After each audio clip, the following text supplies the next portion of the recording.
Okay, welcome everyone. We can go ahead and get started. My name is Dan. This is Shamatha meditation in the Tibetan Buddhist tradition. So this will be our second meditation this week based on the book Pointing Out the Great Way, the Stages of Meditation in the Mahamudra tradition by Daniel P. Brown, PhD. So last week we did something called body isolation, where we were learning the 7-point Vajrayana posture. We'll go over that again. And then we were trying to go over the idea of body isolation or body settling is that you sit in posture until you can start to feel or see these energy channels called loom in your body. So then we did these exercises to try to connect with the different kinds of loom. The idea is you do this exercise for days upon days, possibly longer, until these energy channels settle and you can start to clearly see the energy channels. So that was last week. This week, what happens is once these energy channels, once you're able to see them, what you realize is that your next obstacle is the thoughts going in your head, inner chatter going in your head. So it's interesting because the Tibetan word for the channels that you are trying to be able to see is called loom. And then the Tibetan word for the internal chatter is also loom. So that kind of indicates that in their system, it's just another kind of energy that we need to settle. So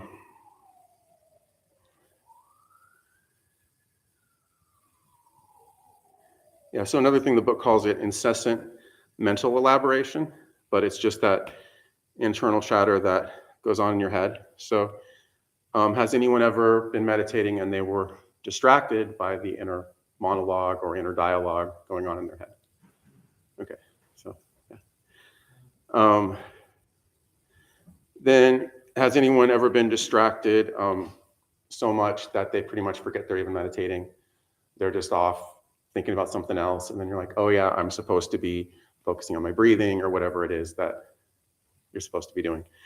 So that's not surprising. That's the most common. It's said to be the most common form of distraction for beginning meditators, or really I think for most meditators, especially lay people that aren't monks doing it 24/7, is you get that total, complete distraction from the task at hand.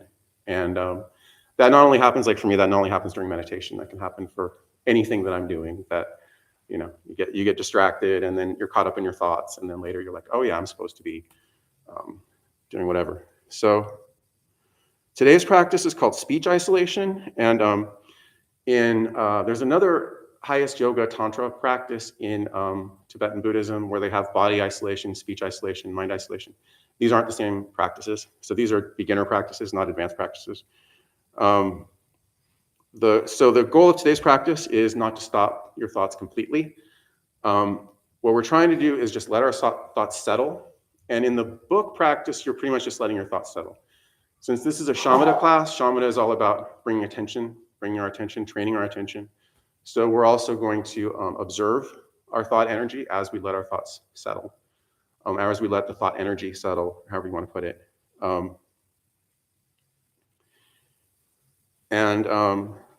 The goal is that thoughts settle to the point where we learn how to not be completely distracted by the thought energy. So Trungpa Rinpoche has kind of an interesting way to look at this. He defines that there's coarse thought and subtle thought. So coarse thought he defines as you forget that one is meditating and lose one's mindfulness and awareness. So that's pretty much what we were just talking about. We want to settle that down or calm it down into subtle thought, which is one does not forget that one is meditating, but remains there thinking. So you haven't stopped thinking, it just isn't fully distracting you from what you're doing. So if you're supposed to be focusing on your breath, you can focus on your breath while thoughts are still going on. If you're supposed to be meditating on a rock, which we've done in this class, you can meditate on the rock, thoughts can be going on in your head, but they're not distracting you from the task at hand. So today, we'll be working with thought energy, and one of the things you have to be careful of is you're not trying to fight your thought energy, you're not trying to stop your thoughts, you're not making your thoughts your enemy. This is a mistake I've made a lot, is thinking, like say I have a lot of anxiety and it's a lot of thoughts going crazy in my head. You can make, or you're meditating and it's the thoughts that are always distracting you. You can make the mistake of thinking that thoughts are your enemy, and if you could just stop thoughts, then you would be so much of a better meditator or whatever else. But the analogy I have for that is, say that you were trying to learn how to surf. So you go out into the ocean and the waves are just knocking you around. So you think, man, if I could only stop these waves, I would be able to learn how to surf. But you stop the waves, that you could magically stop the waves and make the ocean calm, you would have nothing to surf on. So we're trying to learn how to master the energy of thought, balance ourselves on the energy of thought, and just simply, it's the energy we need. It's useful energy. We just have to learn how to not get battered around by it and controlled by it and take control of it. And that's actually one of the, this class is about Shamatha practice.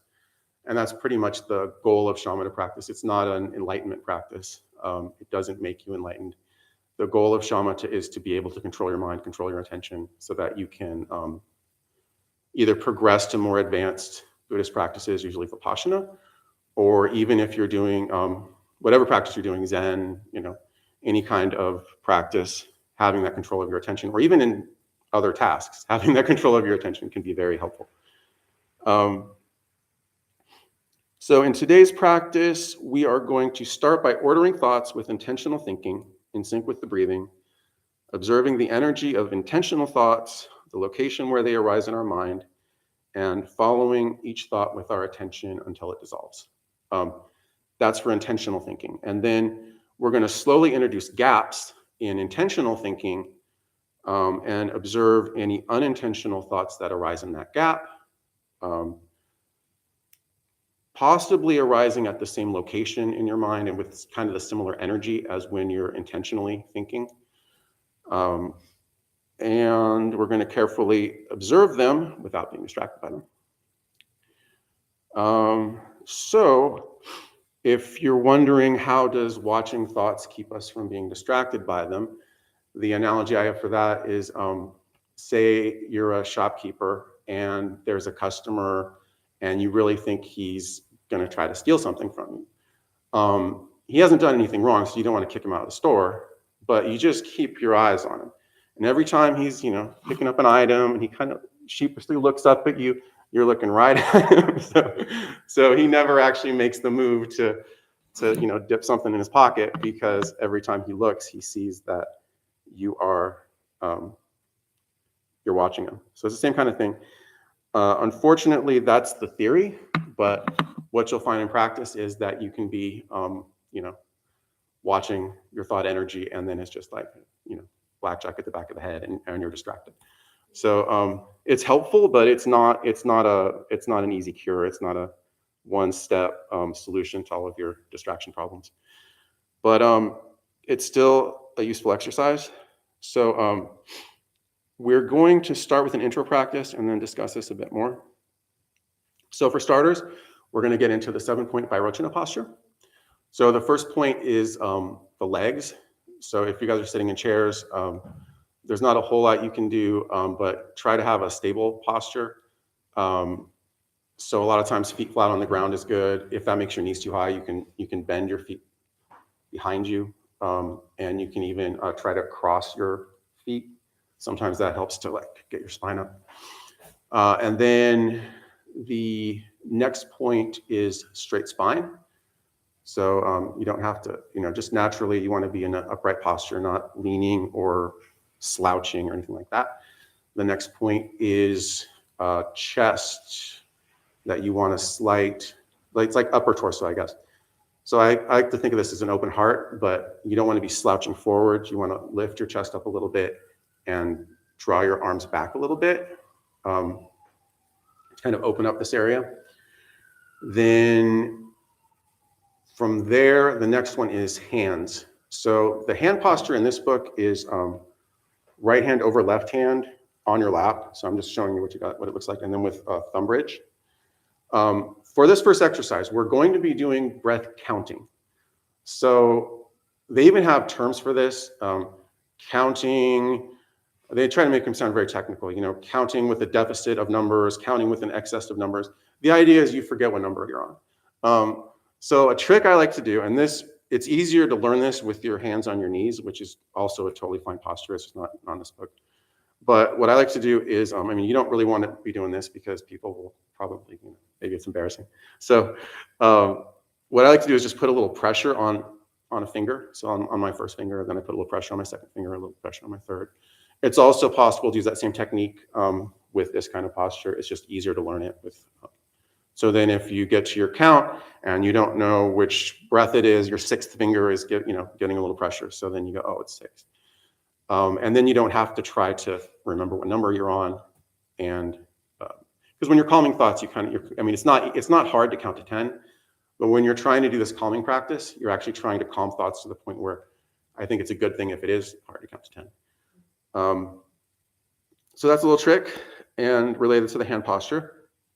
Then once you're in this posture, if you tilt your head down a little bit, you might notice it comes to rest, especially once you've opened up your chest. So that slight tilt where it feels like your head is resting on your neck is the 5th point. The 6th point is about relaxing your mouth and jaw. So you relax your lips, you relax your jaw, and you can put the tip of your tongue to the roof of your mouth. That's the 6th point. 7th point is the gaze.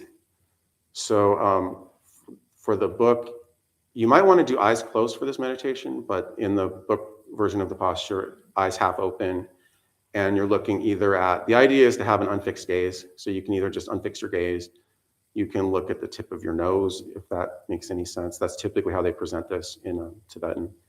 Or you can just imagine a point that's kind of fixed out here and just try to look at that. But the goal is you're not looking at, your eyes are open, but you're not looking at anything specifically. So that is the posture. So what we're going to do, this is going to go in levels. And when we get to a later practice, it'll be important to remember which level is which. But the first level is we're going to be breathing intentionally, slowly. And on the in-breath, we're going to be thinking very intentionally, very deliberately, in. And then do that all the way until, even when your lungs are full, keep doing in, until you start the out breath. And then it's out, until your lungs are empty. And then 1, think 1. And then the same, think 2, 3. All the way until you get to 10, and then you start back over at 1. If you get fully distracted, just start back at 1. And make sure that you're thinking the in, out, especially the in and out deliberately. What can happen is you can just get to where that's almost on autopilot, and you just have in going in the back of your mind, and you're actually thinking about something else. So deliberately think that in, and kind of watch the thought energy as you're thinking in, like where exactly does that thought come from? What's the energy behind it? Try to observe scientifically or with curiosity exactly how that thought unfolds, because then you're learning about the same energy that unintentional thoughts will be taking the same form. So we'll go ahead and start with this.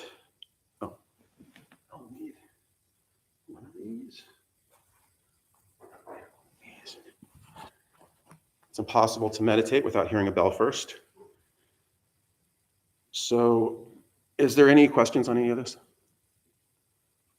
Yeah. Sorry, we have a couple who walked in a little bit late, and I was also out there. Can you just repeat exactly what we're doing? Sure. Thank you. Sure. It'll take about 15 minutes. No, I'm just kidding. No, just the breathing pattern part. No, I get it. Okay. It's not really going to take 15 minutes. That was a joke. I won't go over the posture again. No. Yeah. But we're breathing. As you're breathing in, you're intentionally breathing slowly. As you breathe in, you're thinking. So we're doing intentional thoughts. In through the entire in breath, through the entire hold, and then as soon as you start exhaling, out, and then we're breath counting. So then that becomes 1. Then you do in, out, 2, in, out, 3. The whole time just very focused on the production of thoughts in your mind, and very focusedly during each in, as though you're speaking in your own mind. And then what we're going to do is we're going to start introducing gaps in that so that you can start observing unintentional thoughts that might come up in those gaps. Thank you. Welcome. Okay, so is everyone in meditation posture, ready to go? Okay, here we go.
Okay, so now wherever you are, just on the next breath, it's just going to be in, a short in, not like a long in.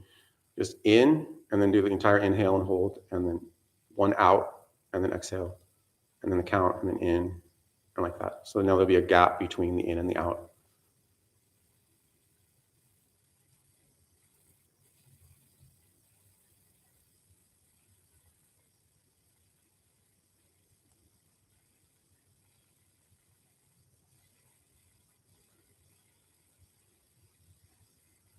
And if you do get any thoughts in between that are unintentional, just observe them.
And now wherever you are, drop the in and out. And the only intentional thought that you'll have will be the count at the end of each breath.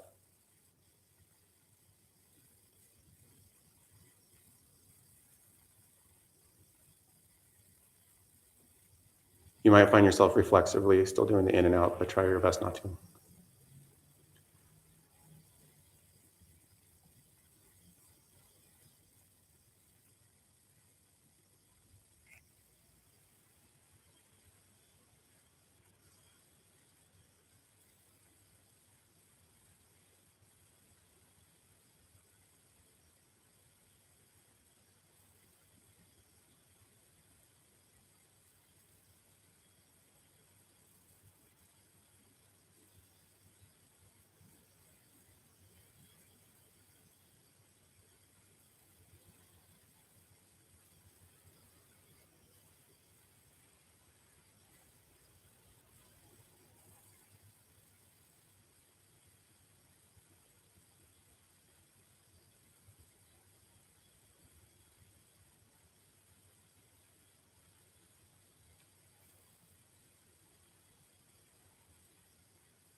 Okay, so you guys can come out of meditation. You might want to reflect on your experience a little bit.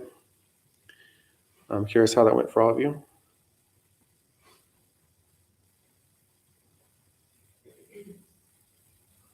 Any comments, questions? I like having that guidance, or rather than just the straight silence. I often find myself getting distracted, thinking, and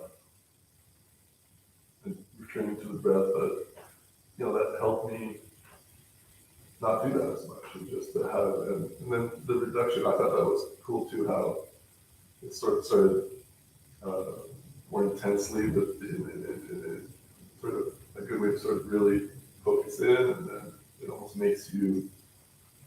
It made me ready for simplifying it down, but then able to just focus on that and allow that to be enough to just keep me. And even towards the end, I did, the thought crept in, but it kept me a lot more focused just on sitting and breathing, not down the thought. And, Yeah. Thus far, when I haven't had this, really my first time with this amount of guidance, so it was very helpful. I thought. Great, thank you. Thank you for sharing. I agree 100%. I really like this practice. And then I was going to introduce this later, but I'll give you a preview now that what we're going to do later is every time you get distracted, you go back a level. So then it's kind of self-regulating. So we're actually going to do one more level next time where we go all the way to where there's not even any counting. So if you get all the way to that level and then you get distracted, then you go up to the third level where you're doing the counts. And then you get distracted again, you go all the way back up to the second level. So it kind of gets self-regulating where the more you get distracted, then you go up and you work your way back down. And then it almost makes it kind of like a game so that you're trying to get as far as you can and stay there as long as you can. But the more when you get distracted, you just go back to an easier level and then you work your way back down. What? Yeah, exactly. So I do agree with you that if I were just to sit down and try not to be distracted and not think and not try to be distracted by thoughts, I'd probably get distracted a lot more than going through this. It takes a little more time, but. That's the one thing I've done. I've come on Sunday and done the Heart Sutra, and at the end of it, you say the gate. I would find myself then repeating that in my head, sort of to help me just sort of focus in on. So it's giving me something. Yeah. A distraction in itself, I guess, in a way, but keeping those other, the other BS at bay. So this is cool to have something a little bit. Well, yeah, and that's exactly what this practice is based on, is mantra. So Om Mani Padme Hum, or the Gate Gate one. The whole point of mantra, and I think sometimes they try to present it as like, oh, these are magic words, like in Tibetan a lot of times. I don't believe in magic words, especially since they're just normal words in their own language. They sound really magical to us because they're foreign language. But so just doing in, out, out is fine. Gate is fine. Anything you're thinking intentionally, and by thinking intentionally, you're not going to get distracted by unintentional thoughts. The only downside is, like for me, I find mantra gets very, very tedious after a while. But I know there's like one, I forget her name right now,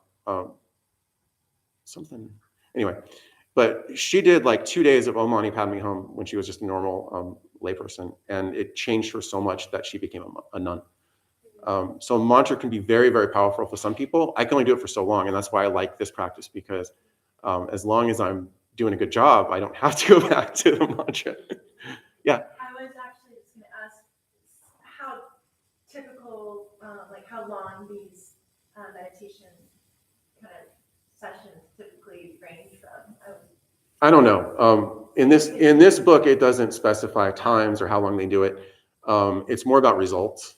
Okay. It's more result-based, that you do this until you've calmed your thoughts to the point where you're not getting distracted as much. Shamatha is defined especially in Gelug, Shamatha is defined in 9 specific levels, 9 specific stages. Stage 4 is where you're no longer completely distracted by your thoughts, and that's pretty far in. By stage 9, I want to say you can levitate, but that's not exactly true. But stage 9 is really, really hard to get to. So stage 4, when you're not distracted anymore, that's a sign of great progress. So I wouldn't say that you would just do this practice until you no longer got distracted at all. But it is the intention is just do it as long as you need to do it to calm your mind. So if you were a monk, you'd probably do this for several days or weeks. As a layperson, you do it for a couple days and probably move on to something else. Or if this really resonates with you, you make it your main practice. But in the book, last week's practice, this week's practice, and next time's practice are all actually preparations for shamatha to get your mind in a mode where you can focus better on the meditation object and not be distracted, which I think is actually very valuable because a lot of times other presentations I've seen of shamatha, you just jump right in and then you get distracted a lot, you keep coming back a lot. But I always like things that are more skillful in applying maybe psychological techniques or whatever to make it easier, to make it more of an on-ramp instead of just trying something that's too hard. For me, I feel like sometimes it's like if you give someone weights that are too heavy to lift and they're just like, I guess you'll eventually build your muscles that way, but it's much better to have something that you can lift and then your muscles are going to develop faster. So you don't want to jump into the deep end too quickly.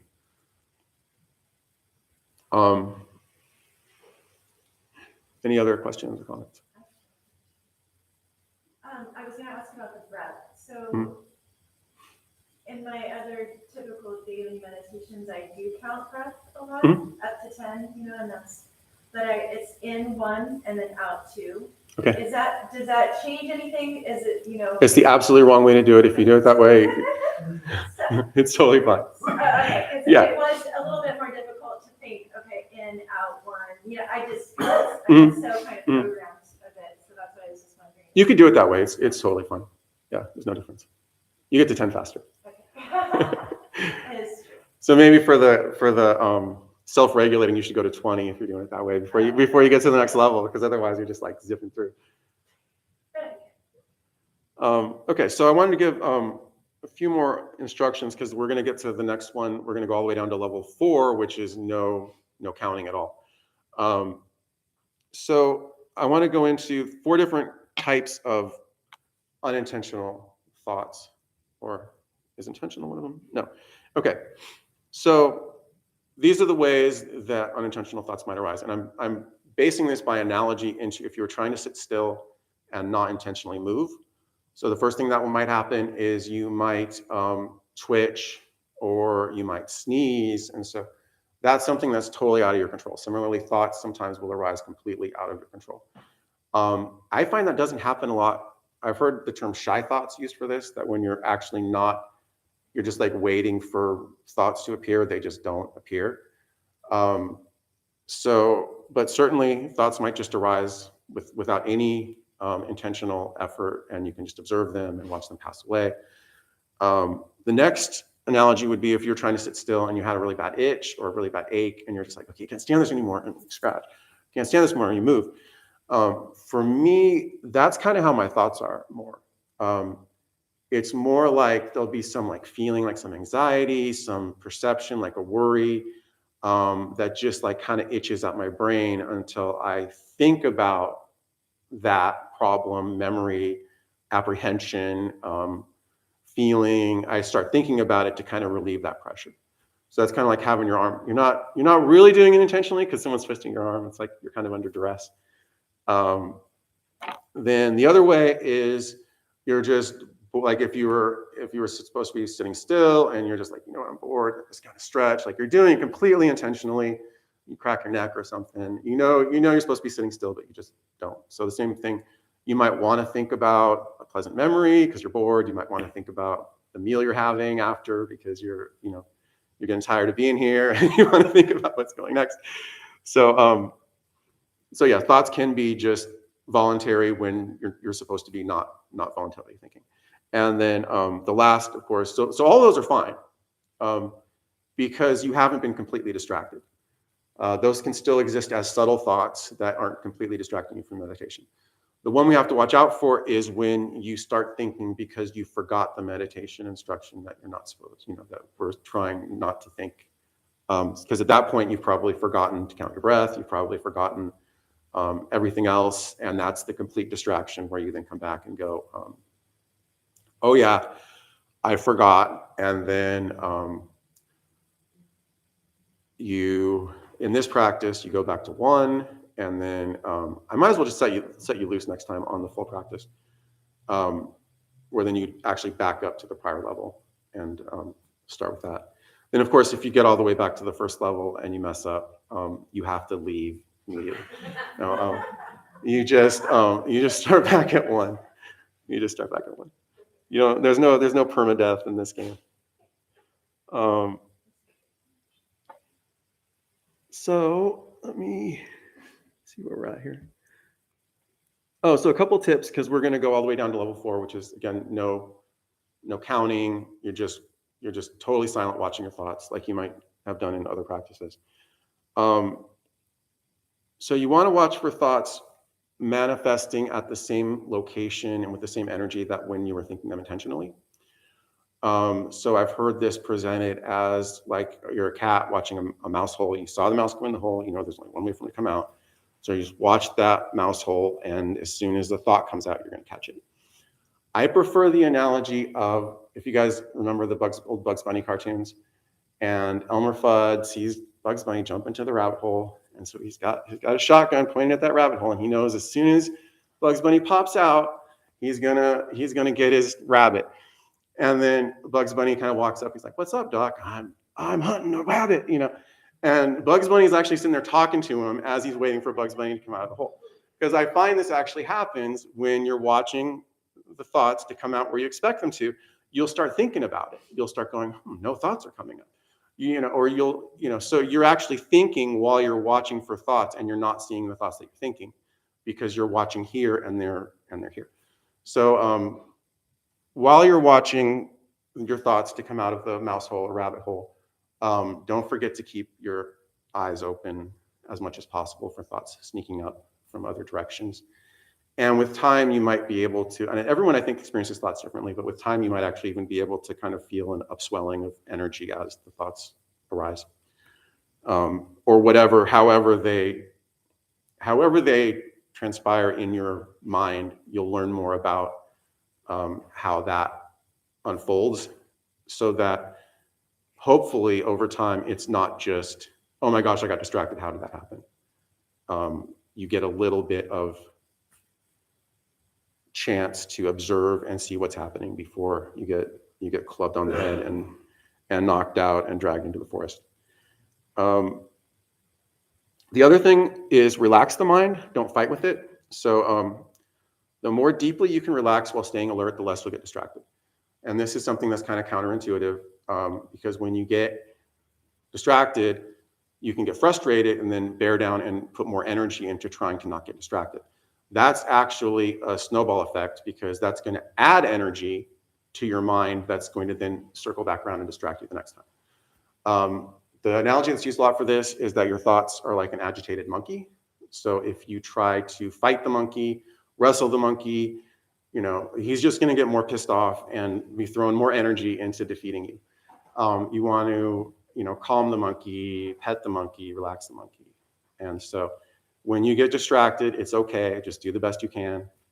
It's nothing to get upset or agitated over, because that agitated mind is a distracted mind.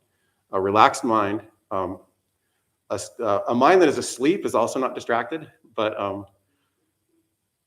so the idea is to be relaxed to the point where you're calm, but still always alert in your mind. And I imagine too, of this kind of weather at this late at night, there might be some people falling asleep as we do this. do your best. Also, if you do find yourself falling asleep, dozing off, keeping your eyes open is a good remedy for that. Okay. Any questions on this before we move on? Okay. So I was going to go through level 1, level 2, level 3, level 4 with you guys, but I feel like we could go into that. We have 23 minutes left, and I think we could just have fun and unleash and do this practice. So again, it's just level 1 is in, out, out, out, out. Level 2 is in, out, count, in, out, count. Level 3 is just count, count, count. Level 4, nothing at all. And then if you get fully distracted, you go back to the prior level at 1. Every time you get to 10, you go to the next level. Yeah. What is level 3 again? Level 3, you're just counting your breath. So you inhale with no intentional thought, you exhale with no intentional thought, and then you, in your head, you think 3, and then the same, and then you think 4, and the same, you think 5. Thank you. Welcome. Now I understand completely. That sounded slightly sarcastic. Not sarcastic, just playful. Okay. Okay. Because if you don't understand, we can go over it again. We got plenty of time. Okay. And you count it at the end of the breath. Yeah. Cycle. Or you can do like she does and count 1, 2, 1, 2, 3, 4, but then count to 20 before you go on. No cheating. You don't want me to level up faster. And there's not going to be any competition. No one's walking out of here a winner.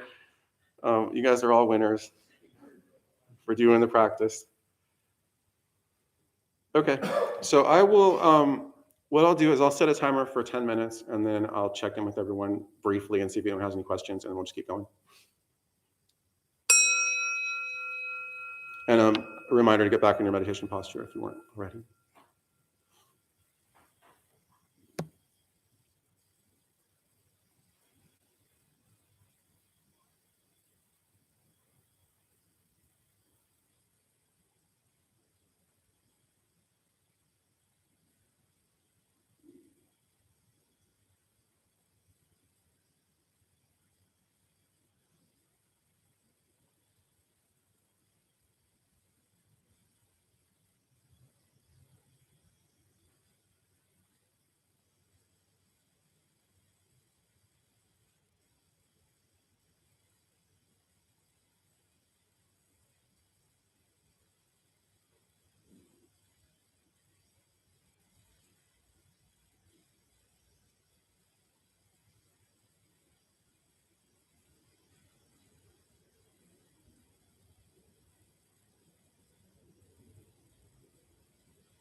You guys can relax your posture and take a break if you want, or you can stay in posture. We might go right back into meditation for a few minutes. We have 9 minutes until the end of class, so I do want to check if there are any questions or comments on how that went for you guys. Did anyone just sleep all the way through it? Yeah, I'm feeling that vibe tonight. It's like it's a sleepy day. I mean, I wasn't an impulsive anything, but I did find myself sort of thinking about the process, like you were saying, and then you start looking at the whole, you're thinking about the whole, or, where am I, what, where, and so I restarted, I never even made it past, counting, I took it back to the ins and then got back through, but the first time, I was like, I'm just, I was starting to go out, I was cheating, and I said, okay, let me just count, keep going, and I got to the point where I got to the end of the, in, out with the counting the second. I was like, all right, I gotta do this right, but I went back. But so yeah, just getting used to following the protocol. Mm-hmm. I even got in my head about that. Yeah. Yeah, as long as you don't get completely distracted, you're fine.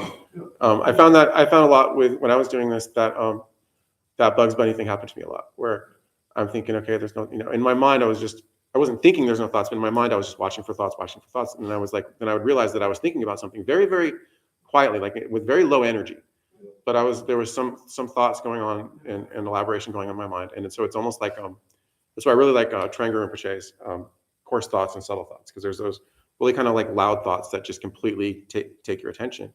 And then, but even when our attention is completely focused on something, there can still be that inner monologue that's kind of in the background that you don't even pay attention to.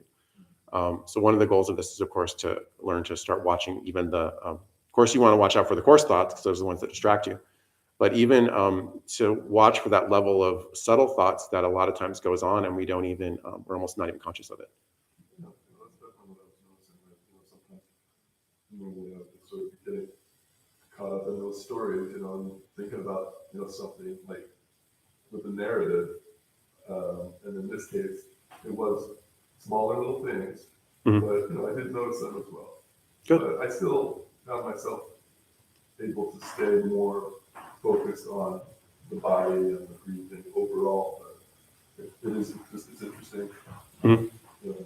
Learning how to do it. Yeah. And combine that with the posture practice, because that's also supposed to have the similar benefit of. And honestly, when I was kind of, there was a moment where I kind of felt like I was getting a little bit to the completely distracted realm. I actually started sort of feeling something down in my foot and my leg. Like, I don't know, I started feeling the body more. Good. So, excellent. It was brief, but I felt something. Yeah. Have you been meditating long? No, a few months. Okay. Have you ever tried sitting in cross-legged posture? I have. I need to do it more often so it becomes more comfortable. Yeah. We talked about that last week. It's just, well, yeah, no, and that's one of the things I talked about last week is I have a lot of resistance to it too. I used to meditate. I used to prop up cushions in my bed and just lay back. I didn't like to get into this kind of posture, and I'm still kind of lazy about it. But what'll get you, just do it as in little bits, as much as you can. 5 minutes here, 5 minutes there. What'll get you coming back to it, as lazy as anyone may be, the benefit, and I can't really describe like the difference. But when you meditate sitting down and then you meditate cross-legged, there's a noticeable difference in the quality of the meditation. That once you start to notice that and get in tune with that, it'll push you more and more to 5 minutes here, then 10 minutes here, and physically my hips will start. Oh yeah. I'll get more physically. Oh, okay. I thought you were saying that they were hurting. No, I mean, there's some there's some tension, and so to the point that I know that the more I practice, the more I'll loosen up. Absolutely. Yeah. So start small, and then maybe 3 minutes, 5 minutes, right. And then your back will start to hurt, your legs can start to hurt, and then get up and yeah, exactly. Like the weights, Yeah.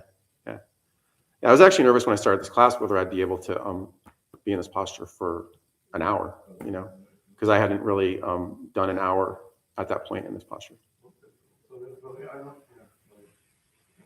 But now it's actually quite easy. So, yeah.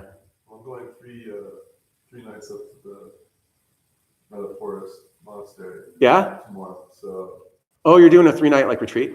Well, it's just a 3-night stay. I don't know that it's. I don't know. Yeah. Yeah, I've heard of people doing that. That should be really great. Probably practicing a lot of sleeping. Yeah. Yeah, that's excellent. That's a great place. Have you been there before? Nope. It's a great place. A few weeks back. Yeah. It's legit. That's a legit Buddhist Pali Canon. Yeah. Yeah, you'll love that. You'll love that. Okay, we have 3 minutes to go, so we can have. We won't do another practice round, but any more questions or comments or yeah. So just to clarify, like, we only go back one step if we completely get distracted. Yes. It's Yes. natural for thoughts to come. Yeah, thoughts coming is fine. Keeping up the game, you're good, right? Like, Yeah. It's okay. I need to stop right now. Out of here, keep counting. Yeah. Literally, as long as you're doing the meditation, you're fine. Okay, good. It's only when you're completely distracted and you're off thinking about something else and you're like, oh yeah, I'm supposed to be, doing this meditation. That's when you back up. Because that's what I did. I was like, I didn't like I was cheating. Yeah. Naturally, like, Yeah. to try to come by, okay. But If you're trying to figure out whether you're cheating or not, then you're probably not cheating because you're still in the game. You know what I mean? Yeah. But you are cheating if you get completely distracted and you're like, well, I was only distracted for 2 seconds. Then. No. But I didn't actually go back any points and then I was at level 4 for too long. I was like, you know what, I think I'm gonna go back to again because then I was thinking too many thoughts were coming and going. It's like, okay, I need to go back again. Yeah, I was thinking about mentioning that too because I felt that way too when I was doing it for a while. And you can jump back a level if you feel like it. That's what I did. I made an executive decision, like, okay, I'll go back and count a little bit again. Yeah. Sometimes it just eases up the boredom too. Just to have something else to do. Because if you're just sitting there on level 4, just like. I know. I was listening to the water, to sirens, and my body to feel whatever was feeling. So it was a good experience. Yeah. Excellent. Yeah, the wet rain out there is nice. Like, of all the sort of distractions you could have, that's a nice sound to. It's like a waterfall. It is. The downside is that if it lulls everyone to sleep, then. I know I'll be going to bed early tonight. I'm keeping my eyes open the whole time, like, but kind of like unfocused. Yeah, good. It gets even foggy sometimes, like kind of foggy, like not so bright. It gets a little. Yeah, your eyes can play tricks on you when you do stuff like that.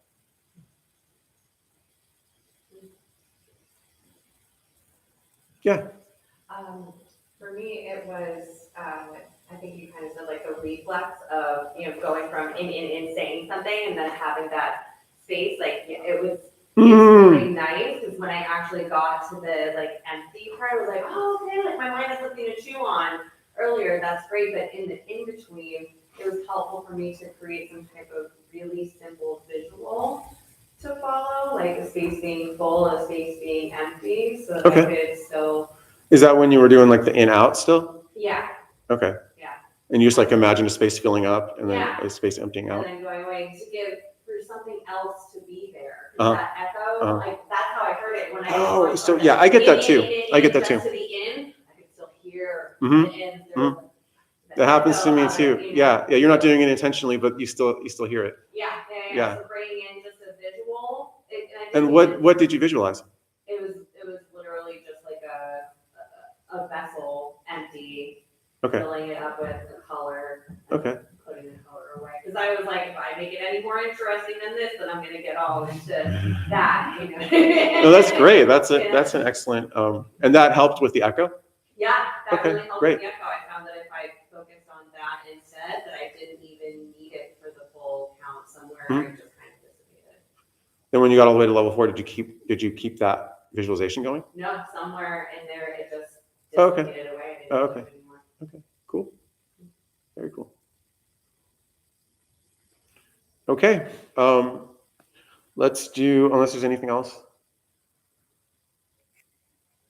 Okay, we'll do a quick transfer of merit, and then I will bring, what do you guys draw straws over who comes up? No. Okay. We have two hosts tonight. Okay, so may any, go ahead and put your hands together if you want. May any merit gained from this practice benefit all the living beings without exception, and may all of our thoughts and all of our words have the same benefit. Thank you all. And our host tonight, Anna, has a few announcements. And then you guys can all go home, go to bed, drive safely in the rain. Sleeping.